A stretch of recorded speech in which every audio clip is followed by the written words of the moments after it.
Have you ever wondered about the real differences between Canadians and South Africans? Hoe verskil ons as mense? Well, I've done an in-depth analysis between the 11 different cultural points between Canadians and South Africans. And point number 10 might be the most controversial.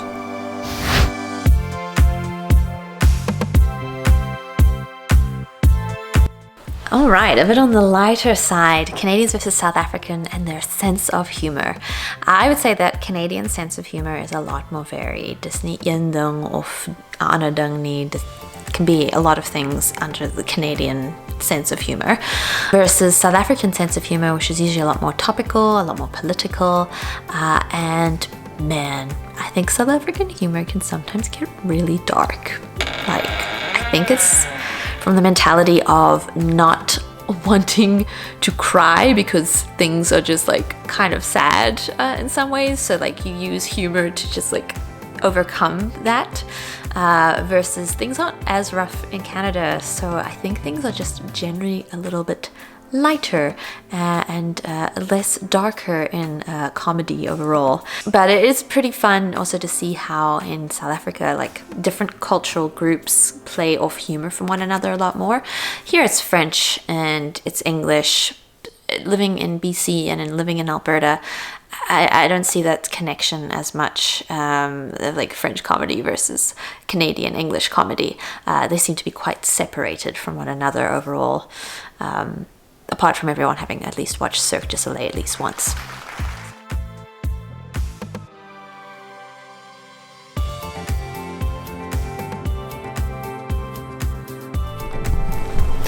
Okay, so we're busy taking a walk outside, one of the beautiful parks that we have here in Calgary. It's a dog park, so there's lots of dogs.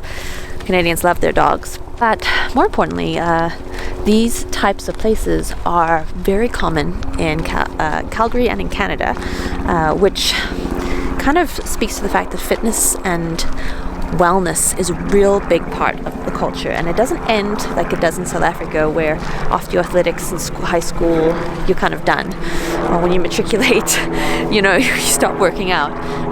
In Canada, people actually do a lot more fitness later in life, and wellness is also a big part. Mental wellness as well as physical wellness is a big part of life, because our public healthcare system is very strong, and even with your benefits at work, you can get mental health care. A lot of businesses have that part of their healthcare plan.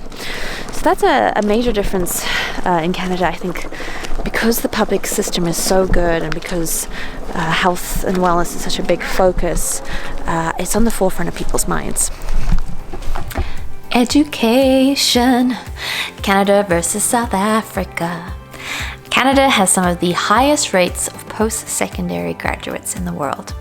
68% versus South Africa, 6%. So that means that a degree or a diploma is the bare minimum usually to get an office job here. And I think getting a degree does not mean or ensure that your future is going to be sunny days ahead. I think most millennials who went through the 2008 financial crisis kind of gave up on that dream as well.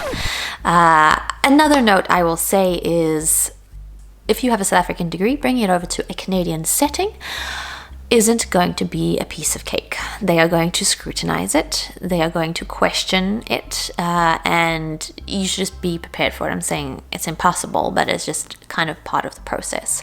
And in general, you should just also accept that Canadians have a bit of an institution of education, like it's an industry. So getting people educated is also part of the national industry. That awareness is super helpful, and you should know that Canadians have a premium on their Canadian institution accreditations, as well as other specific Western institutions from the US or from England or certain Western European nations. It's easier for them, I think, to walk in through the door without having to prove, yes, I can speak English, and having to take English 101 when you already have a degree. Anyway, another story for another day. I'm going to go way deeper into that. But that's just a little glimpse into Canadian versus South African education systems.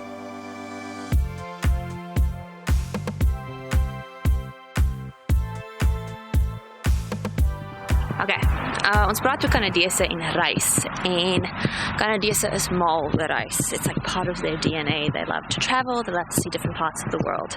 And I think part of that as a function is that Canadians are pretty well off, and their dollar gets them further around the world, so it's easier to travel. And I think South Africans do get to experience a lot of cultures because even in South Africa you have multiculturalism that exists there. When it comes to world perspectives, I think travel kind of plays into that a little bit.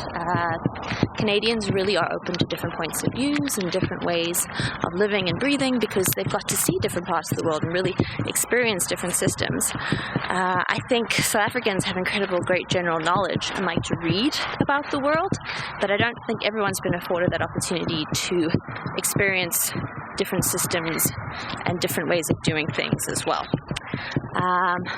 Yeah, that's okay. So one of the major differences between Canadians and South Africans in workplace culture or workplace settings and communication, I think, is directness. South Africans are quite direct. I think it's from the Dutch influence where what you mean is what you say and there's no offense taken. It's just okay to say what you want. And it's always like, it's also a sense of honor where it's like a handshake, and what you said in the meeting, I think, appears later in the email or the contract, and it's really a lot more simple.